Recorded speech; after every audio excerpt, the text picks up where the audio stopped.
میں ایک بہت کھاتے پیتے گھرانے میں پیدا ہوئی، بہن بھائیوں میں سب سے بڑی تھی، من موجی قسم کی لڑکی تھی۔ میرا مزاج ایسا تھا کہ مجھ سے روک ٹوک بالکل برداشت نہیں ہوتی تھی۔ ایسا بھی نہیں تھا کہ میں بد لحاظ تھی یا مجھ میں اپنے گھر والوں کے خلاف بغاوت کا مادہ پایا جاتا تھا، بس میں بار بار دہرائی جانے والی ہدایات سے چڑ جاتی تھی۔ کیونکہ میں پہلوٹی کی اولاد تھی، اس لیے والدین بھی مجھے تنگ نہیں کرتے تھے اور کوشش کرتے کہ مجھے اپنی مرضی سے زندگی گزارنے دی جائے۔ اپنے پہناوے سے لے کر تعلیمی میدان میں چنے جانے والے نصاب و مضامین تک میری مرضی شامل رہی تھی۔ الغرض لاڈ پیار میں زندگی گزری تھی۔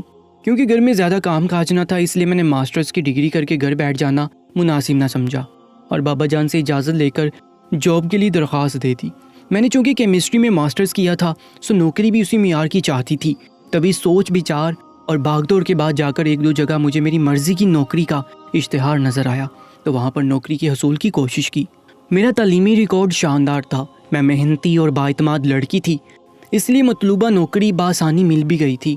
نوکری پا کر خوش ہوگی، ایسا لگتا تھا کہ زندگی میں کہیں کوئی ناکامی نہیں مل رہی تھی اور جو میں چاہتی تھی وہی ملتا جاتا تھا۔ 2 سے 3 ماہ ہوئے تو میں اپنے کام میں ماہر ہوگی، تبھی دل لگا کر اپنے کام کرنے لگی اور میرا کام اتنا بہترین تھا کہ میرے ساتھ کام کرنے والے سب لوگ میری کارکردگی کی تعریف کیے بنا نہیں رہ پائے تھے۔ مجھے میرے افسران نے کچھ عرصے میں ہی باور کروا دیا تھا کہ میری محنت اور شاندار کارکردگی جلد مجھے کامیابی کی طرف لے جائے گی، اور یہی تو میں چاہتی تھی۔ مگر بلا ہو ان رشتہ داروں کا جن کو اچانک رشتہ لے کر میدان میں کودنے کی پڑی، اور میرے چند سال تک آزادی سے والدین کے گھر پر عیش کرنے کے سارے منصوبے درے کے درے رہ گئے تھے۔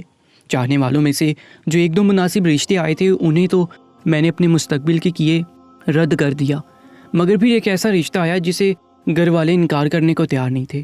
وہی گھر والے جو میری بات فوری مان لیا کرتے تھے اب میری بات سننے کے روادار نہیں تھے۔ میں حیران تھی کہ آخر ایسا کون سا رشتہ تھا جس کے لیے سب مچل اٹھے تھے۔ چھوٹے بہن بھائیوں نے جب میرے ہونے والے شوہر کا مجھے بتایا تو میں حیران رہ گئی۔ وہ لڑکا آدھا عربی آدھا پاکستانی تھا۔ میرے انکل یعنی بابا جان کے سگے چچا کے بیٹے نے سعودیہ میں شادی کی تھی۔ شادی کرنے کے بعد کچھ عرصہ تو خوشی میں گزرا، مگر جب بیٹا ہوا تو اصل مسائل شروع ہو گئے۔ میرے انکل چاہتے تھے کہ ان کے بیٹے کی پرورش پاکستانی طرز سے کی جائے، مگر ظاہر ہے کہ ان کی بیوی اپنے بیٹے کو اپنے انداز سے پالتی تھی۔ ان کے درمیان کچھ عرصہ کافی جنگ چلتی رہی، اور اس کے بعد ان لامحدود جھگڑوں کے اختتام کچھ یوں ہوا تھا کہ آنٹی نے انکل سے علیحدگی اختیار کر لی اور کہہ دیا کہ تم روایتی پاکستانی مرد ہو جو صرف اپنے انداز سے عورت کو چلانا چاہتا ہے، مگر عورت غلام نہیں ہوتی۔ انکل تو ہاس باختہ ہو گئے تھے۔ اپنی بیوی سے علیحدگی کی صورت بیٹے سے ہاتھ دھونا پڑا، اور وہ اپنے بیٹے سے بہت محبت کرتے تھے۔ انہوں نے آنٹی سے اپنے اختلافات کی معافی مانگی اور رشتہ قائم رکھا تھا۔ انکل نے اپنے بیٹے کو اپنی نظروں کے سامنے رکھا، اور جب وہ اپنی ماں کے رہن سہن اپنا کر جوان ہو گیا تو انکل کی بیوی کا انتقال ہو گیا۔ انکل اپنے بیٹے کو لے کر پاکستان لوٹ آئے اور یہیں گھر بنا لیا۔ انکل چاہتے تھے اب ان کا بیٹا ہمیشہ کے لیے پاکستان رہے، مگر ظاہر ہے ایسا ممکن نہیں تھا۔ وہ جوان تھا اور اپنے ننیال سے واقف تھا، اس لیے اس نے ملنا جلنا جاری رکھنا چاہتا تھا۔ انکل کی خوشی کی خاطر پاکستان میں بھی اپنا الگ گھر بنا لیا تھا۔ میرا اسے خاندان کی کسی شادی میں سامنا ہوا تھا۔ میں نے اس کے بارے میں بہت سن رکھا تھا، اور اس کے مطابق مجھے یہی لگا تھا کہ وہ مغرور اور شاید بد لحاظ انسان ہو، مگر وہ تو کافی خوش گفتار اور مہذب انسان تھا جس کے پاس باتوں کا ایک خزانہ تھا، اور وہ کسی بھی ٹاپک پر بلا تکان بول سکتا تھا۔ میں نے اسے کافی باتیں کی تھی جس کی وجہ سے ہمارے درمیان دوستانہ تعلق سا بن گیا تھا، مگر میں نہیں جانتی تھی کہ یہ تعلق وہ کسی اور بندھن میں مضبوط کرنا چاہے گا۔ انکل نے میرے والدین سے میرا رشتہ مانگا کیونکہ ان کا عربی بیٹا آج کل قابو میں نہیں آ رہا تھا اور زیادہ تر وقت اپنی ماں کے وطن میں گزارنے لگا تھا۔ اس کا ننیال والوں سے زیادہ محبت اور لگاؤ تھا، اور اسی طرح زیادہ تر ان کے ساتھ رہنے کے باعث ان کے انداز و تبار میں وہی والے تھے۔ وہ بالکل ویسے ہی لاپرواہ اور نڈر سا ہر طرف گھومتا ہوا رائفل اور گنز کا بے طریق استعمال کرنے لگتا۔ اس کے اس رویے کو دیکھتے اس کے والد محترم کو اس بات کی فکر ستانے لگی کہ کہیں میری روک ٹوک سے گھبرا کر وہ واپس عرب ہی نہ چلا جائے۔ سو اس کو روکنے کا آسان طریقہ یہ تھا کہ اس کی شادی اپنے ددیال میں کر دی جائے، اور اسی سلسلے میں جب انکل نے اپنے بیٹے سے پہلے شادی کی بات کی تو وہ صاف انکار کر گیا اور یہاں کی لڑکیوں میں دلچسپی ظاہر نہیں کی تھی۔ مگر جب وہ مجھ سے شادی میں ملا تو انکل چونک گئے اور پہلی فرصت میں ہی اپنے بیٹے سے میرے بارے میں پوچھا اور خواہش ظاہر کی کہ وہ اگر مجھ سے شادی کر لے گا تو ایک اچھی زندگی ان کے گھر آ جائے گی اور ان کو بیٹی مل جائے گی وغیرہ وغیرہ۔ میرے لیے انکل کا بیٹا بھی جانے کیا سوچ کر مان گیا اور اپنے باپ کو شادی کے لیے ہاں کہہ دی۔ انکل تو بیٹے کے مانتے ہی پرجوش ہو گئے اور سیدھے میرے بابا جان کے پاس آن پہنچے۔ بابا جان نے تھوڑا وقت سوچنے کے لیے لیا، خاندان کے بڑوں سے مشورہ کیا اور پھر میرے رشتے کی حامی بھر لی۔ میں نے جب دیکھا کہ اب میرے انکار کی بھی گنجائش باقی نہیں رہی تو میں نے تھوڑا وقت مانگا، مگر وہ بھی نہیں دیا گیا۔ میں چاہتی تھی کہ اپنی جاب کا شوق کچھ عرصہ تو پورا کروں اور جس کامیابی کا ہر ایک مجھ سے کہتا تھا اس کا مزہ تو چکھوں، لیکن مجھے اجازت نہیں دی گئی۔ مجھے لگا میرے ہاتھ باندھ دیے گئے ہیں۔ وہی گھر والے جو میری ہر بات مانتے تھے، مطلب کا رشتہ آنے پر بالکل ہی سخت ہو گئے اور مجھ پر پابندیاں لگانے لگے۔ میں تنگ ہونے لگی تھی۔ مجھے تب محسوس ہوا کہ کوئی مشرقی گھرانہ جتنا بھی آزاد ہو، ایک وقت ایسا ضرور آتا ہے جب والدین بیٹیوں کے ہاتھ پیر باندھ کر رشتوں کی ڈوری میں جکڑ دیتے ہیں۔ میں نے بھی ہر پابندی، ہر بات پر سر جھکا لیا۔ یہ رشتہ میرے لیے کوئی ایسا سمجھوتا یا مجبوری بھی نہ تھا کہ میں بغاوت پر اترتی یا ضد کرتی۔ لڑکے سے میں مل چکی تھی اور وہ مجھے اتنا برا نہیں لگا تھا۔ اس کے پاس دولت، شہرت اور اچھی صورت سب کچھ تھا۔ وہ دل جیتنا بھی جانتا تھا، اس لیے میں بھی شادی کے لیے مان ہی گئی تھی۔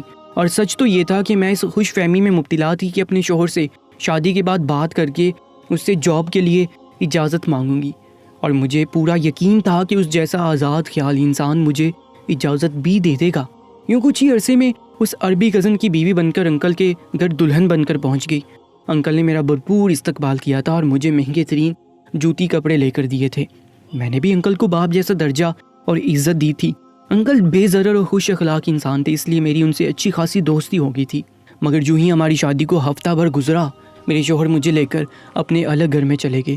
میرے شوہر بہت اچھے انسان تھے، جیسا کہ میں نے انہیں جانا تھا، اچھی گفتگو کرنے والے اور ساحر الفاظ کے مالک، شکل و صورت بھی اچھی اور مزاج بھی خوشگوار سا رہتا تھا۔ شادی کے بعد میرے دن اپنے شوہر کے سنگ بہت خوشیوں بھرے گزرے تھے، مگر ان کے الگ گھر میں جاتے ہی میں پریشان ہو گئی۔ اس محل نما گھر میں 50 کے قریب مرد ملازم تھے اور سب کے سب اندھے، اور اس پر مشکل یہ کہ میرے شوہر کا حکم تھا کہ ان سب کے سامنے پردہ کر کے رہا کروں۔ مجھے یوں لگتا تھا کہ تمام وقت میں اندیکھی نظروں میں جکڑی رہتی تھی اور کچھ بھی کھل کر نہیں کر سکتی تھی۔ اپنے شوہر کی غیر موجودگی میں بھی اگر میں اپنے کمرے میں بند رہنے کی کوشش کرتی تو جانے ان کو کیسے خبر ہو جاتی، اور وہ مجھ سے گھر آتے ہی کہنے لگتے کہ باہر نکلا کرو، گھوما پھرا کرو۔ میں نے نوکری کی اجازت مانگی تو وہ بہت سلیقے سے انکار کر کے بولے کہ میں تمہیں روپے پیسے کی کبھی کوئی کمی نہیں ہونے دوں گا۔ اگر فارغ رہنے کا شکوہ کرتی ہو تو وہ مجھے عجیب و غریب مصروفیات ڈھونڈ کر دیتے تاکہ میں نوکری کرنے کا کہوں بھی نہیں۔ میں کچھ ہی دن میں تھک کر رہ گئی تھی، میں کسی سے کچھ کہہ بھی نہیں سکتی تھی۔ گھر والوں سے بات کی تو وہ بھی مجھے سمجھانے لگے، یعنی میرے ہی گھر والے جو مجھے ہر وقت سپورٹ کرتے تھے، وہی اب مجھے صبر کرنے کی تلقین کرنے لگے تھے۔ میں نے ان حالات اور وقت سے سمجھوتا کر لیا تھا اور گھر میں پردہ کر کے رہنے لگی تھی، مگر ایک روز مجھ پر ایسا انکشاف ہوا جس نے مجھے بری طرح چونکا دیا۔ اس روز میں نہا کر باتھ روم سے نکلی تھی، جب مجھے خود پر کسی کی نظروں کا احساس ہوا تھا۔ میں نے پلٹ کر دیکھا تو میرے کمرے کے کھلے دروازے سے ایک بوڑھا ملازم مجھے دیکھ رہا تھا۔ میرے دیکھتے ہی نظریں گھما گیا، مگر میں ٹھٹک چکی تھی۔ مجھے لگا جیسے وہ اندھا نہیں ہے، وہ دیکھ سکتا ہے اور وہ مجھے دیکھ رہا تھا۔ میں اس کے پاس گئی تو میری نظر اس کی شرٹ پر پڑی اور جو میں نے دیکھا وہ مجھے بری طرح چونکا گیا۔ وہ ملازم پکڑے جانے پر تیزی سے بھاگ گیا تھا۔ میرے دماغ میں جماکا سا ہوا تھا۔ مجھے اچانک ہی خیال آیا تھا کہ شاید وہ سب ملازمین اندھے نہیں بلکہ دیکھ سکتے تھے، اور جو میں نے اس ملازم کے پاس دیکھا تھا وہ تو مجھے اندر سے اچھا خاصا دہلا بھی گیا تھا۔ میں اپنے شوہر کو یہ بات بتانا چاہتی تھی کہ انہیں بیوقوف بنایا جا رہا ہے۔ جب میں نے ہمت کر کے اپنے شوہر کو یہ بات کی تو وہ سختی سے میری بات کی تردید کرنے لگا اور بولے کہ ایسا بالکل ممکن نہیں ہے، وہ سب بندے ہیں۔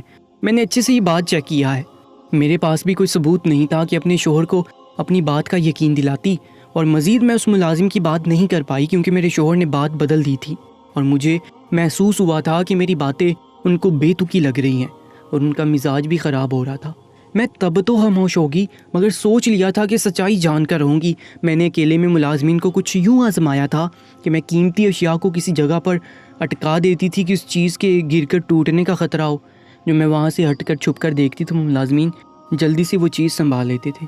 میں نے تقریباً ہر ملازم کو کچھ اسی طرح آزما کر دیکھ لیا، اور میں یہ جان کر حقدق رہ گئی کہ وہ سب ملازمین دیکھ سکتے تھے۔ اب مجھے خوف ستانے لگا تھا، وہ ملازمین میرے سامنے اندھا ہونے کا ڈرامہ کیوں کر رہے تھے؟ اور جو اس روز میں نے ملازم کے پاس دیکھا تھا، اس کی شرٹ کے آگے نہایت چھوٹا سا کیمرہ لگا ہوا تھا، جہاں سے یقیناً کوئی مجھے براہ راست دیکھ رہا تھا یا پھر میری ویڈیو بنائی جا رہی تھی۔ ایسا کیوں ہو رہا تھا؟ اور وہ کون لوگ تھے؟ میں نے پریشانی سے اپنے شوہر کو ساری بات بتائی تو میری گھبراہٹ پر میرے شوہر چونکے اور اختیاراً میرے سامنے سب کو بلا کر چیک بھی کر لیا، مگر کسی کے پاس سے کوئی کیمرہ برآمد نہیں ہوا تھا۔ مجھے سمجھ آ گئی تھی کہ وہ ملازمین پکڑے جانے پر محتاط ہو چکے تھے۔ دوبارہ کسی ملازم نے ایسی ویسی حرکت بھی نہیں کی تھی جسے ثبوت کے طور پر پیش کر کے اپنے شوہر کو اپنی بات کا یقین دلا سکتی۔ میں نے سمجھ لیا کہ جب تک میں خود سچائی نہ جان لیتی اپنے شوہر کو کبھی اپنی بات کا یقین نہیں دلا سکتی تھی، مگر میں اکیلی کیا کر سکتی تھی؟ ملازمین بھی اب محتاط ہو چکے تھے۔ چند روز میرے ایسے ہی فضول گزر گئے تھے اور جب میں مایوس ہونے لگی تھی تو مجھ پر اچانک سب ملازمین کی حقیقت واضح ہوگی۔ اس روز میں گھر میں گھومتی گھماتی اپنے کمرے میں پہنچی تھی کہ آرام کر سکوں۔ ابھی مجھے سوئے کچھ دیر ہی ہوئی تھی کہ مجھے گھر میں عجیب سا شور محسوس ہوا، یوں جیسے کوئی لڑائی ہوگی ہو۔ میں نے اپنا وہم سمجھ کر کروٹ بدلی، مگر اچانک سے گھر پر فائرنگ ہونے لگی۔ میں گولیوں کی اچانک آواز پر ڈر کر اٹھ بیٹھی تھی۔ میرے شوہر گھر پر نہیں تھے۔ میں نے کھڑکی سے اٹھ کر جھانکا تو سامنے کا منظر دیکھ کر میرے ہاتھ جھنجھنا اٹھے تھے۔ سامنے گھر کے وہی 50 اندھے ملازمین ہاتھ میں اسلحہ لیے تیزی سے باہر کی جانب فائر کر رہے تھے اور باہر سے بھی گولیاں اندر آ رہی تھیں۔ میں پھٹی پھٹی آنکھوں سے ہوتی وہ لڑائی دیکھ رہی تھی۔ اندھے ملازمین ماہر نشانے باز کی طرح فائر کر رہے تھے۔ مجھے لگا میں کسی مووی کا منظر دیکھ رہی تھی۔ میں ڈری ہوئی سی کمرے میں بند ہوگی اور وہ مقابلہ لگاتار 1.5 گھنٹے تک جاری رہا۔ پھر کسی طرح اس لڑائی پر قابو پا لیا گیا اور جب میں نے اٹھ کر باہر جھانکا تو سامنے میرے شوہر غصے سے بڑے ان ملازمین کو کچھ ہدایات دے رہے تھے۔ میں دمبا خود سی سامنے دیکھ رہی تھی۔ وہ سب کون تھے؟ کیا کر رہے تھے؟ میرا خوف سے جسم کپ کپا رہا تھا۔ جب صبح کے قریب میرے شوہر کمرے میں آئے تو میری حالت بہت خراب ہو رہی تھی۔ میں نے غصے سے ان کا گریبان پکڑا اور اس حملے کے بارے میں سوال کرنے لگی۔ نہ جانے کتنے ماہ سے مجھے بیوقوف بنایا جا رہا تھا۔ مجھے جو لگا تھا کہ میرے شوہر کو اور ملازمین کی اصلیت نہیں پتہ، یہ جان کر رو پڑی تھی کہ میرے شوہر سب سچائی جانتے تھے، صرف مجھے ہی اندھیرے میں رکھا گیا تھا۔ میرے رونے پر میرے شوہر نے شرمندگی سے معذرت کی اور مجھے منانے لگے۔ تب میرے رونے پر میرے عربی شوہر نے مجھے اپنے بارے میں سب بتانے لگے۔ وہ سعودیہ میں ننیال کے ساتھ رہتا تھا تو اپنے ماموں کے ساتھ رہتے ہوئے وہ مافیا کے ساتھ جڑ گیا تھا کیونکہ اس کے ماموں مافیا کے لوگ تھے، اور یہ بات انکل آج تک نہیں جان پائے تھے۔ جو میرے شوہر نے اپنا گھر بنایا تو اس میں اپنی پوری گینگ کو رکھا تھا اور وہاں پر وہ سب رہتے تھے، مگر جب ہماری شادی ہوئی تو میرے شوہر مجھے بھی اپنے ساتھ لے گئے۔ وہ جانتے تھے میں ان کی گینگ کے اتنے لوگ دیکھ کر پریشان ہو جاؤں گی، تبھی انہوں نے اپنی گینگ کو اندھے پن کا ڈرامہ کرنے کا کہا تاکہ وہ ہمارے ساتھ گھر میں ہی رہیں اور میں ان کے ساتھ رہنے پر گھبراؤں نہیں۔ ان ملازمین کے پاس خفیہ کیمرے تھے جہاں سے میرے شوہر مجھ پر نظر رکھتے تھے۔ انہوں نے بتایا کہ شروع سے وہ صرف احتیاطاً نظر رکھتے تھے تاکہ میں ان کا کبھی راز جان کر پولیس کو نہ بتا دوں، اس لیے میری ہر حرکت پر نظر رکھی جاتی تھی، مگر وہ یہ نہیں جانتے تھے کہ میں ان کی گینگ کے سامنے بے پردہ رہوں۔ تبھی مجھے پردہ کر کے رہنے کی تاکید کی۔ وہ مجھے اپنا راز کبھی نہ دیتے اور میرے شک کرنے پر بھی بہلاتے رہتے، مگر ان کے کسی دشمن کا حملہ ہو گیا اور میں سب جان گئی۔ میں یہ سچائی جان کر حیران رہ گئی تھی۔ میں آج تک اپنے شوہر کی سچائی کو ہضم نہیں کر پا رہی تھی، مگر میرے پاس خاموش رہنے کے علاوہ کوئی چارہ بھی نہیں تھا۔ دوستو، آج کی سچی کہانی کے بارے میں ہمیں اپنی قیمتی رائے سے ضرور آگاہ کیجیے گا، اور ایسی سچی کہانیوں اور واقعات کے لیے ہماری یوٹیوب چینل کو بھی سبسکرائب کرنا مت بھولیے گا۔ اپنا بہت زیادہ خیال رکھا کریں۔ انشاءاللہ ملاقات ہوگی ایک نئی کہانی میں، تب تک کے لیے اللہ نگہبان۔